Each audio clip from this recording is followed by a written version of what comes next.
Alright, magandang araw na ho sa lahat natin ng mga viewers Luzon, Visayas at Mindanao all over the world. Welcome naman sa ating panibagong video, panibagong reaction, mga ka-action, mga kakamping. So may gusto lang ho ako na i-share ho sa inyo.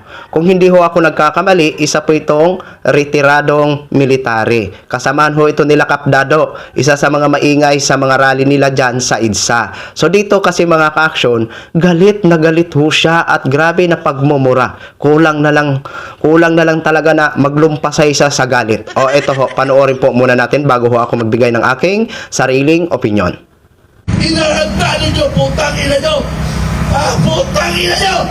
Inarantado nyo ang bansang Pilipinas! People's Initiative! Ano yung batas na yan?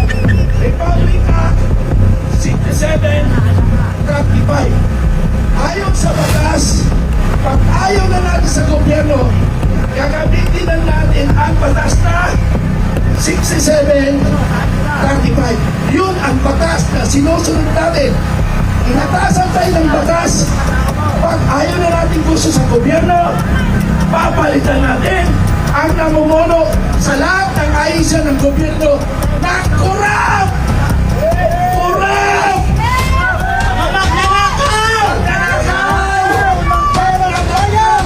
Bilyon-bilyon ng pesos, putang ina nyo! Pero yung bilyon, ang daming Pilipino bubuhay ito. Ang daming matutulungan ng Pilipino. Pero ilang tao lang ang mga gagaw! Gago ka lang ang konti! Ikaw ang pulot-dulo kasama si First Lady. Ang mototo yung asawa, si Marcos, ang sumusunod sa inyo. Punyeta kayo! I'm sorry for the word. Kasi yun ang naramdaman ng aking puso. Dahil ako isang Pilipino na nanaman sa ating bayan. 40 years ako nag-service sa bayan. Inugol ko tama lahat. Ito ang ginawa nyo sa bayan namin. Sa bayan natin. Inarantado nyo, putang ina nyo. Putang ina nyo. Inarantado nyo ang bansang Pilipinas. Inarantado nyo mga gato kayo. Sabi ko, Friday, tapusin natin itong laban. Bago ko una ng hininga, ibibigay ko sa akin mga tanda at mga kaibigan. Ako, nagmamalasakit ako sa mga kababayan ko kasi ako po ay taga-upig na Mindanao. Ako isang paslit, ako isang inuutosan. Pinabayaran ako ng 5 centavos, 10 centavos para lang mag-i-give. Pero bakit narating ko ito? Because nagsakripisyo ako sa aking buhay, sa aking pamilya, at sa aking bayang Pilipinas. Mga kaibigan, may nag-remind sa akin, i-reserve ko daw yung boses ko kasi medyo nagparamdam na yung boses ko. I-reserve daw ang boses ko sa Friday. Take note, hindi ako nagsisinungaling. Inutusan ako ng Panginoon na iparating ko sa sambayan ng Pilipino, hindi na tayo maghirap. Palakpak yan! Palakpak! Okay, ganito. Hindi ko na i-discuss ano ang nangyari sa Senado. Ano nangyari? Yun na ho mga ka-action, mga kakamping no. Grabe ang acting. Kulang na lang ho talaga na maglumpasay sa galit. O yung mga DDS, next time ha, kung magkaroon kayo ng pagtipon-tipon tapos nandyan po yan at makahawak ng microphone, sabihin nyo ha, dahan-dahan lang po ha at uminom muna ng tubig. Alam nyo kasi mga kababayan, lalong-lalo ho sila nalulungkot dahil hindi nga nagtagumpay ang kanilang panawagan. 'Di ba? Malungkot ho ang kanilang Pasko. Kahit nga ang iniidolo nila, malungkot daw ang Pasko eh. 'Di ba?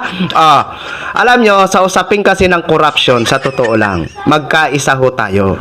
'Di ba? Magkaisa ho tayo pagdating sa corruption. Galit din po kami sa mga di umano'y sangkot sa corruption. 'Di ba? Pero sana naman wala kayong pipiliin dahil si Vice President Sara Duterte ay nasasangkot din sa mga di umano diyan sa 125 million at 612 million.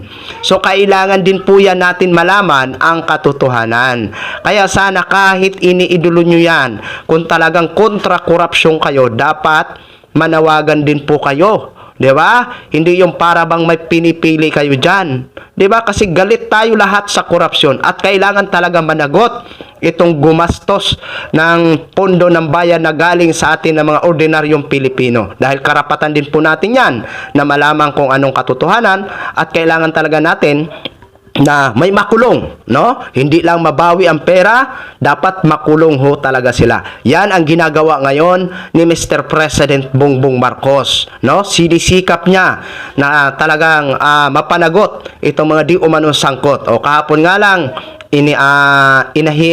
ginhainan na ng arrest warrant si Diskaya at yung isa pa, 'di ba? Hindi nyo ba 'yun nakikita? Sana naman, kung galit kayo sa korupsyon, wala kayong pipiliin. 'Di ba? Galit kayo sa korupsyon, gusto nyong pababain si Mr. President Bongbong Marcos, tapos ang ipapalit nyo, si Vice President Sara Duterte? Ano nang mangyayari sa bansa natin? Hindi nyo ba naisip na si Sara Duterte ay may pananagutan din sa taong bayan? Yung regarding sa issue na yan, 125 at 612 sa DepEd. 'Di ba? Oh, milyon din yan. 'Di ba? Milyon din yan. Kahit 25 o piso pa yan o 5 duling, kailangan talaga malaman ng taong bayan ang katotohanan. 'Di ba? Uulitin ko, pare-pareho tayo galit sa korupsyon. Dahil tayo dito ang nagdurusa. Pero sana naman, wala kayong pipiliin.